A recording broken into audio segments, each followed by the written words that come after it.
ingat dulu, kalau Kak Fitra ini merupakan alumni dari kampus kita, kampus Kia Nobel Indonesia Makassar, dan beliau juga merupakan mahasiswa terbaik, lulusan mahasiswa terbaik kategori manajemen tahun 2018. Bertepuk tangannya dong.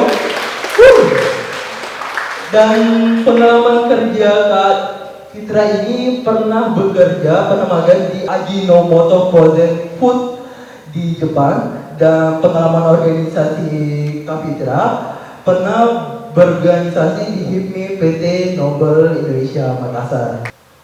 Bagaimana sih bisa sampai magang di Jepang dan kenapa harus memilih Jepang, Kak? Baik, Assalamualaikum warahmatullahi wabarakatuh. Kemarin alhamdulillah sempat dapat kesempatan buat magang kerja di Jepang itu selama 2 tahun.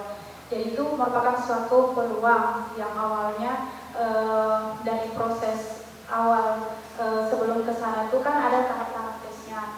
Nah, tahap-tahap tesnya itu di Makassar sendiri ada beberapa, mulai dari tes kesehatan, tes wawancara, tes tertulis, dan tes sebagainya. Dan setiap tes itu alhamdulillah kemarin bisa lolos, dan berikutnya pelatihan bahasa di Bandung, Lembang sejak itu 3-4 bulan. Dari proses pelatihan itu ikut tes juga, tes bahasa Jepang dan sebagainya, dan alhamdulillah lolos semua. Kemudian setelah itu ikut administrasi buat ngurus ke Jepangnya, dan alhamdulillah kemarin 20 Juli 2018 bisa berangkat ke Jepang dan merasakan pengalaman kerja di salah satu perusahaan terbaik yang ada di sana, yaitu Ajinomoto, perusahaan yang bergerak di bagian perusahaan food. Jadi perusahaannya itu buat semacam dessert dan gyoza Jepang. Selama setahun itu merupakan pengalaman yang luar biasa buat saya. Hal-hal yang dari sana yang kemarin sempat didapat selama setahun itu banyak yang bisa kita aplikasikan ketika sudah sampai di sini. Wah, luar biasa banget ya. Oke. Selama magang di sana, Kak, apa sih suka dukanya sebagai anak perantau dari negeri yang entahlah jauh banget dari Indonesia gitu? Kalau sukanya banyak, alhamdulillah selama setahun di sana tentu sudah bisa merasakan tempat museum, itu yang paling luar biasa. Terus karena kita istilahnya di sana magang kerja, jadi kita tuh kerjanya bersama orang Jepang. Perusahaan Ajinomoto kemarin itu saya kan tinggalnya di Gunma, Oisumi, jadi itu tuh satu lingkungan yang istilahnya kalau di sini kampung Jawa, tapi kalau di sana itu kampung Brazil. Nah, jadi kita kerja itu bukan cuma sama orang Jepang saja, jadi ada orang Brazil, terus ada juga orang Romania, ada Korea, ada Cina, jadi berbagai macam partner kerja itu kita bisa temani, kita bisa ambil ilmunya, kita bisa pelajari bahasa mereka, perbanyak koneksi di sana. Terus dukanya itu cuma satu, paling rindu, apalagi pada saat lebaran kemarin pas buka Instastory, lihat anak-anak udah takbiran, lebaran, makan ketupat, yang paling ini yang bikin kangen kemarin. Tapi setahun itu sangat luar biasa menurut saya. Saya ingin tahu dong, apa sih yang harus saya prepare sebagai mahasiswa untuk bisa mendapatkan pekerjaan di Jepang begitu? Yang paling penting sih menurut saya skill. Jadi dari sekarang mumpung masih mahasiswa, jadi perbanyak skill. Entah itu skill bahasa, kalian kuasai bahasa apa, bahasa ini terserah. Terus kalian kuasai skill yang sesuai dengan passion kalian. Karena apa bedanya kamu dengan teman kamu ketika mau melamar pekerjaan? Kalau pas dilihat CV-nya sama, tentu yang beda tuh skillnya. Oh, si A dia pintar bahasa Inggris, dia pintar bahasa Korea, dan si B ternyata dia bisa cuma bahasa Inggris saja. Terus setelah itu dilihat lagi skillnya. Oh, si A dia pintar misalnya kayak mau bikin konten, dia ada sertifikat Adobe Photoshop-nya dan sebagainya. Jadi menurut saya dari sekarang itu selain mahasiswa perbanyakin skill, karena gunanya skill itu nanti bakal menghias CV. CV itu nanti bakal jadi nilai dari kamu. Pas ditanya kamu kelebihannya apa, kamu ini apa, pas dilihat skillnya, oh ya memang orang ini menunjang, jadi seperti itu. Intinya skill, jadi dari sekarang perbanyakin skillnya. Ya, itu mungkin yang saya bisa tangkap adalah mulai dari sekarang. Kapan lagi kalau bukan sekarang? Dan saya akan beralih ke materi kedua kita. Ada Kak Fadila Khairunisa. Halo Kak Fadila.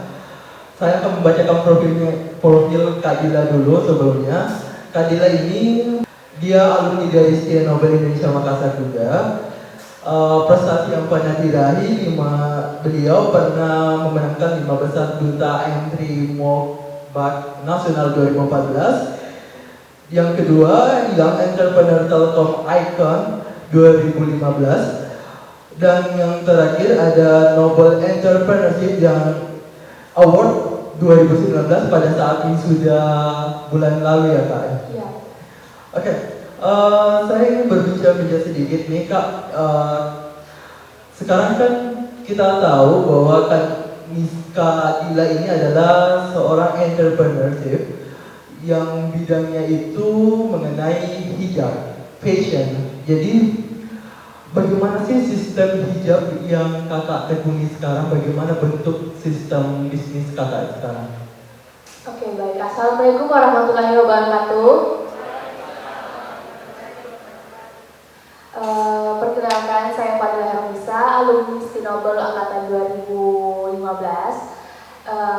Seperti yang Hasdir katakan tadi, saya mempunyai bisnis fashion yang dimana bergerak di hijab syar'i seperti yang saya pakai. Untuk sistem hijab yang saya tekuni saat ini, di 2016 NC Hijab itu mulai berdiri. Di 2016 itu masih sistem offline. Yang di 2016 saya masih mahasiswa baru di STIA Nobel. Setelah itu di 2016 saya masih masuk ke pameran-pameran ke dalam mall. Contohnya saya membeli produk orang lain, terus saya menjual kembali. Jadi sistem offline itu berjalan, mulai dari keluarga, menjual ke keluarga, menjual ke teman-teman kampus. Saya lihat pasarnya bagus, jadi saya kembangkan menjadi ke online shop. Setelah di online shop semakin kuat lagi karena saya menjual via offline, pameran-pameran, kalau ada pameran di mall, di Trans atau di Mall Mari, dan menjual via online shop. Jadi Kak Dila ini mulai bisnis hijabnya dari kalian, seperti kalian sekarang, dari mahasiswa baru. Jadi sudah ada tertanam untuk jiwa-jiwa entrepreneur. Dan saya ingin menanyakan ke Kak Dila, kan selama kuliah nih Kak Dila kuliah bisnis juga, organisasi juga. Gimana sih cara ngatur waktu Kak begitu? Untuk masalah atur waktu yang dipentingkan yang mana yang paling prioritas sih? Kalau menurut saya yang paling prioritas yaitu bisnis. Karena maksudnya kemarin itu saya berjualan, hasil penjualan saya pakai untuk bayar kuliah. Jadi kalau kita semakin giat untuk mencari uang, pasti kita, apalagi kalau kita punya tanggung jawab ya. Semenjak saya sudah mempunyai usaha, saya bicara sama orang tua saya. Mulai saat ini tidak usah kasih saya uang. Pertama di situ saya bingung, apakah saya bisa nggak bayar kuliah, saya bisa nggak beli ini, beli itu. Tapi saya yakin dengan kemampuan saya sendiri, saya orangnya tidak punya gengsi dalam menjual hal sesuatu. Karena sebenarnya gengsi itu yang mematikan mental kita. Jadi kita itu harus membangun mental dulu sebelum kita membangun bisnis. Karena di pertengahan bisnis itu banyak masalah, banyak kendala-kendala yang harus kita lewati. Jadi kita harus kuatkan yang di situ. Jadi yang harus yang prioritaskan itu adalah bisnis, lalu kuliah. Kalau kita bisnis kan hasil dari bisnis ada uang, kuliah bisa bayar kuliah. Untuk mengembangkan bisnisnya, jadi berapa omset dari penjualan bisnis hijab kakak sekarang? Secara omset ya. Betul. Oke, saya mulai dari awal modal dulu ya, supaya kalian bersemangat untuk berniaga. Modal awal saya menjual hijab itu 0 rupiah. Jadi saya itu mengambil di orang sistemnya pre-order. Contohnya si A menjual jilbab, terus saya dilihat sama teman saya beli jilbab di CI itu, terus CI itu menawarkan bahwa kalau Dila mau jual nggak usah pakai modal, jadi kalau ada yang mau pesan bisa ambil antar ke sana, modalnya 0 rupiah, dan omsetnya alhamdulillah sampai detik ini paling rendah itu 75 juta satu bulan. Kalaupun juga saya masuk pameran pada saat mau Idul Fitri, satu bulan di dalam situ mencapai 120 juta satu bulan. Itu omset yang saya dapat, itu bukan pemberitahuan untuk ria atau apapun, itu untuk memotivasi adik-adik. Selanjutnya saya akan beralih ke narasumber kita kedua, ada Kak Hilman. Beliau lahir di Ujung pada tanggal 24 Februari 1993 dan sempat belajar di International Media Informatik Berlin, Jerman, dan dengan jurusan SEW. Oke, dan pengalaman kerjanya itu pernah freelance designer dan web development tahun 2014. Dan yang kedua, web developer First Finance GmbH di Berlin tahun 2015 sampai Februari 2016. Dan sekarang sebagai founder sekolah coding sejak tahun 2016. Betul. Dan sekarang dan juga podcast dan blog sejak tahun 2017. Betul Kak Firman? Ya. Oke. Sebelum itu saya mau tanya dong, mungkin dari adik-adik sekalian belum tahu apa sih itu sekolah coding Kak? Assalamualaikum warahmatullahi wabarakatuh. Selamat pagi menjelang siang teman-teman semuanya. Nama saya Hilman. Usaha yang saya jalankan sekarang namanya Sekolah Coding. Teman-teman bisa cek websitenya di sekolahcoding.com. Sekolah Coding itu tempat belajar untuk membuat program, mau programnya itu aplikasi atau website. Jadi kalau teman-teman pernah dengar istilah Bukalapak, Tokopedia, Gojek, Traveloka, segala macam, itu semua ide-ide bisnis yang dieksekusi dengan teknologi, dengan kemampuan programming tadi. Jadi kalau teman-teman ada yang tertarik ke arah sana, bisa belajar skillnya, namanya skill coding. Kalau bahasa Inggrisnya biasanya kita bilangnya programming. Disitulah di sekolah coding itu tempat belajarnya. Betul, betul. Menurut kakak, seberapa urgent sih belajar tentang programmer sama tentang teknologi di sekolah coding? Kalau secara urgennya, secara umum sih sekarang semua perusahaan, termasuk perusahaan-perusahaan di Makassar, pelan-pelan mengarahkan arah usahanya itu ke arah digital. Karena mau tidak mau, ya mereka akan bersaingnya sama perusahaan-perusahaan yang saya sebutkan tadi. Kalau teman-teman di Makassar atau perusahaan-perusahaan di Makassar tidak sadar dengan kebutuhan ini sekarang, ya tidak butuh waktu lama untuk perusahaan-perusahaan luar yang lagi berkuasa di Makassar istilahnya. Apa sih suka dukanya merintis sekolah coding, khususnya di Makassar itu sendiri? Waktu itu 2015-2016 itu masih bisa dibilang masih awal-awalnya usaha-usaha digital itu lahir. Jadi pengguna tuh atau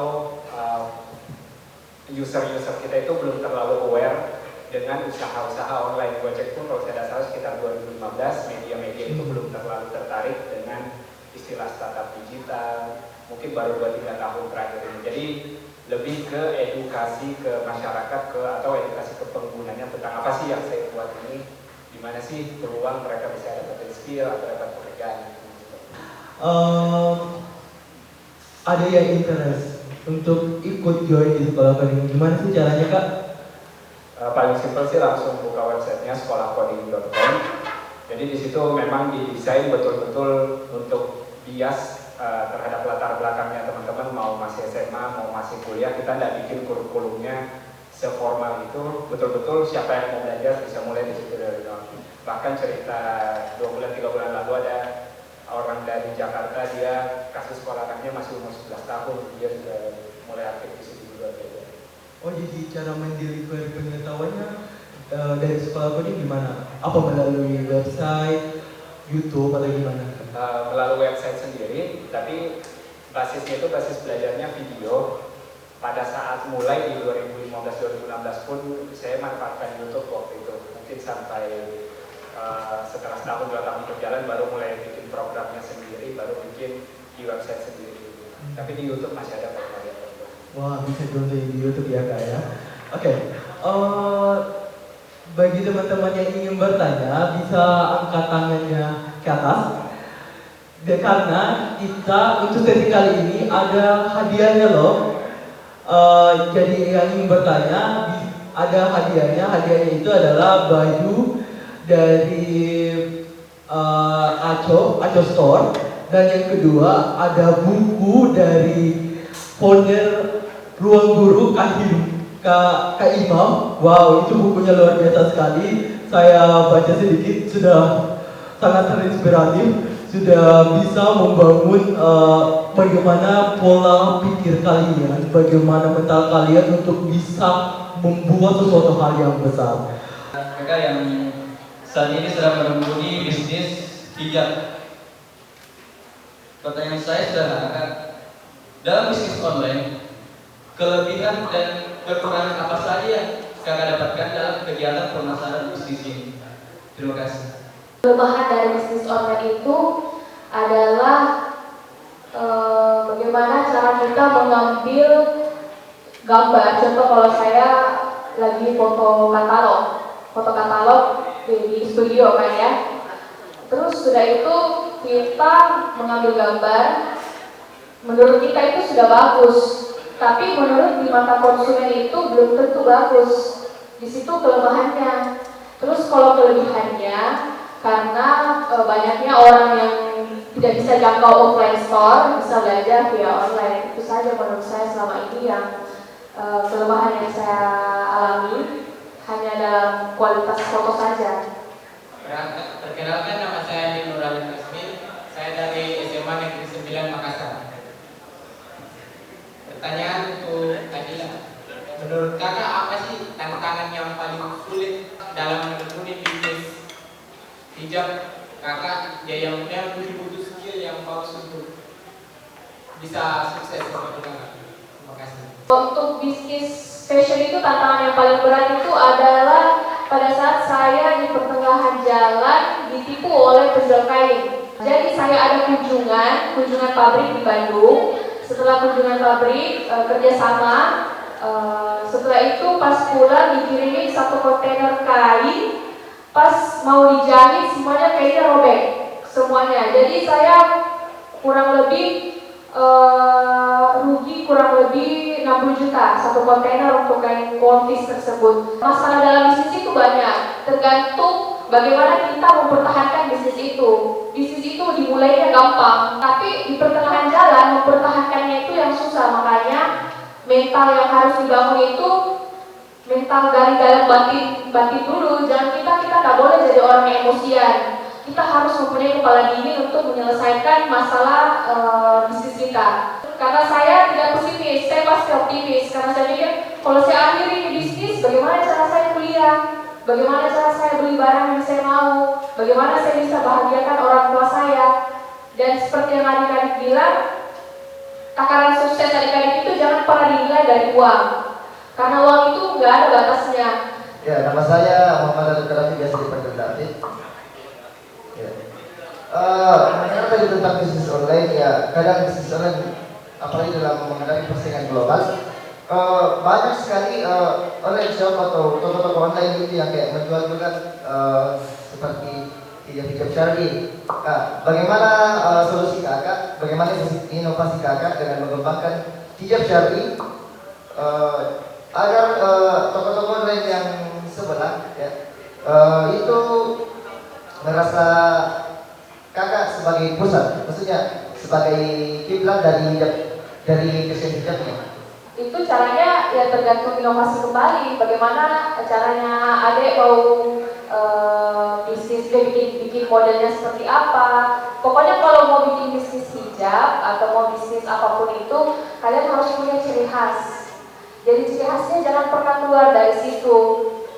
Contohnya saya juga ikuti salah satu brand hijab yang ternama di nasional ini. Dan itu yang saya ikuti, tapi saya modifikasi. Contohnya, tapi bukan ini yang saya ikuti. Contohnya ada hijab Sisesa. Sisesa itu kan yang ada di Boulevard. Itu omsetnya sudah sampai miliaran itu. Contoh tagline saya yang betul-betul mau yang warnanya tidak terlalu mencolok dan tidak pendek, tidak membentuk tubuh. Itu ciri khas dari MC hijab. Jadi kalau ada bertanya bagaimana caranya untuk dijadikan pusat, itu tergantung selera orang masing-masing. Jadi tergantung bagaimana saja inovasi yang dibangun untuk menjadi pusat perhatian orang-orang yang mau membangun bisnis hijab. Iya, betul banget. Ya. Ya, kita masih ada 2 hadiah lagi. Kita mau kasih cewek lagi kesempatan untuk cewek. Siapa angkat tangannya? Saya ingin bertanya kepada Kak Dila. Saya ingin bertanya tentang bagaimana solusinya itu Kak, supaya ketika saya memulai usaha tetapi orang tua saya tidak mendukung Kak, bagaimana solusinya? Dan juga apakah pada saat Kakak membuka usaha mendapatkan restu dari orang tua? Untuk izin usaha sama sekali tidak. Sama sekali saya tidak direstui sama sekali. Tapi saya terus mencoba. Terus pada saat itu saya pikir dengan diriku sendiri, saya buka bisnis hijab. Saya bilang, tidak mungkin kalau saya minta uang, saya dikasih lagi, tidak mungkin. Saya sudah tahu karena orang tua saya disiplin. Jadi kalau kita contohnya bikin bisnis, membangun bisnis, terus orang tua kurang mendukung, buktikan sama orang tua bahwa kita sungguh-sungguh. Jadi kita harus betul-betul bersungguh-sungguh supaya orang tua kita yakin, orang tua kita percaya bahwa oh ini anakku bersungguh-sungguh. Dan kita harus bilang, mak jangan dikasih gitu kak, kasih semangat kak, doakan kak. Karena di mana-mana itu kita harus minta restunya orang tua. Kalau mau lakukan sesuatu, walaupun tidak disuka, kita harus tetap kasih tahu karena kita bukan mau cari apalagi namanya, kita bilang saya nggak bisa dijudge, saya cuma mau minta diridhoi supaya kita berjalan lancar. Seperti itu. Jadi tunjukkan ke orang tua kalian bahwa kalian mampu. Jadi ketika orang tua kalian katakan, ih kamu tuh kuliah aja deh, gak usah macam-macam. Tapi ketika kalian memberikan look bahwa saya bisa, saya mampu perlihatkan beliau bahwa karena kita tidak bisa juga harus sendiri bahwa kekuatan orang tua, kekuatan support orang tua itu sangat membantu sekali.